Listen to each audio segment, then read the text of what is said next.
Messieurs les coprésidents, Excellences, Mesdames et Messieurs, je prends la parole au nom de Son Excellence Paul Biya, président de la République du Cameroun, qui aurait tant voulu prendre part à cette session spéciale, mais que des contraintes nationales retiennent au Cameroun. Il me charge de vous donner lecture du message suivant. Je cite: Messieurs les coprésidents, Excellences, Mesdames, Messieurs, la présente session vient d'adopter le cadre de développement post-2015 qui fera suite aux objectifs du millénaire pour le développement OMD. Il y a un an, le Cameroun s'était clairement prononcé en faveur d'un programme transformateur, se fixant comme priorité l'élimination de la pauvreté et de la faim, ainsi que la croissance d'une économie soutenue et inclusive. On peut espérer que le nouveau programme adopté au cours des présentes assises s'inspire de ces priorités et tiendra toutes ses promesses. Nous devons toutefois nous interroger sur les raisons qui ont fait que les résultats des actions menées dans le cadre précédent soient restés en deçà des objectifs du millénaire. Peut-être avons-nous été trop ambitieux.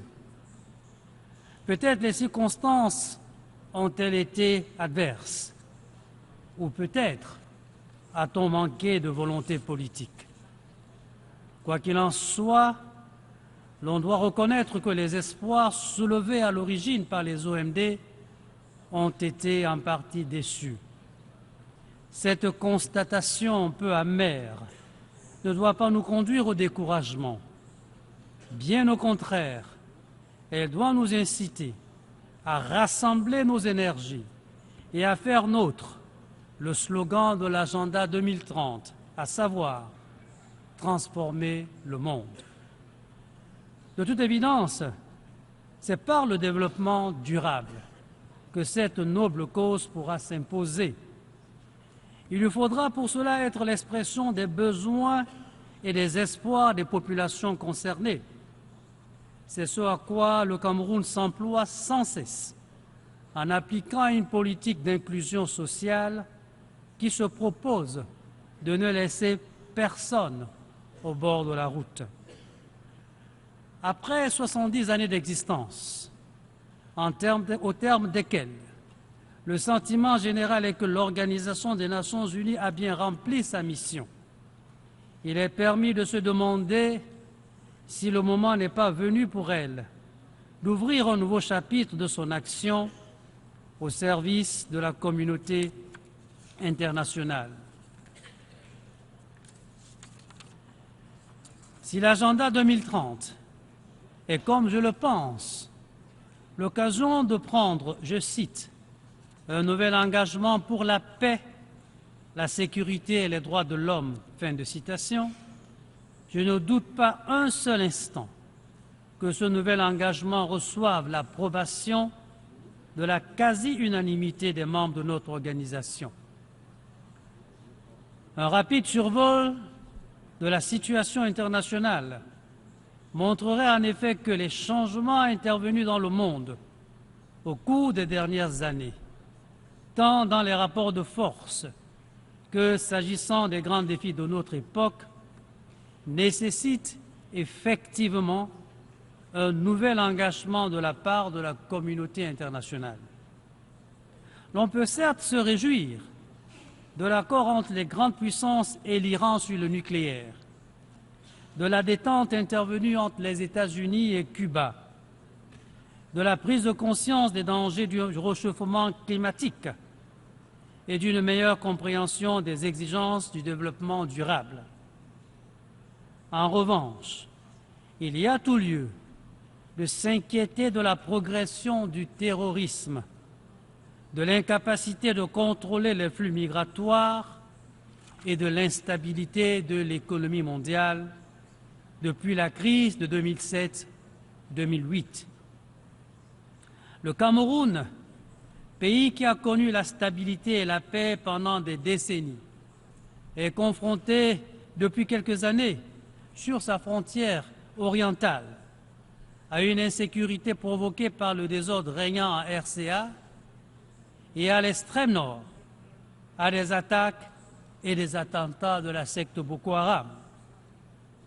Ces agressions ont eu pour conséquence de perturber la vie économique et sociale des régions concernées, d'y instaurer un climat d'insécurité et de provoquer un afflux de centaines de milliers de réfugiés.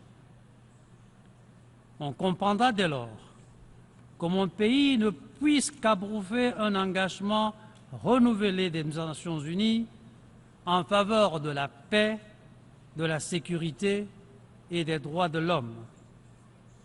Il constitue fort heureusement l'ossature du nouveau programme pour un développement durable. Ce programme a le mérite d'affirmer que personne ne sera laissé pour compte. Résumant ma pensée, je dirais que pour remplir de façon efficiente ce nouveau programme, l'ONU se doit de relever le défi des valeurs éthiques. Je l'ai souligné ici même le 7 septembre 2000. Si la mondialisation ne s'accompagne pas d'un nouvel ordre moral, si elle manque de ce supplément d'âme que constitue la solidarité entre les nations et les peuples, elle risque de mettre en danger la paix si chère à notre temps. Notre monde, messieurs les coprésidents, a besoin de l'éthique, cet ensemble de valeurs morales indispensable à la communauté humaine dans son ensemble. Seule une telle éthique permettra de préserver la centralité de l'homme dans toutes nos politiques et actions.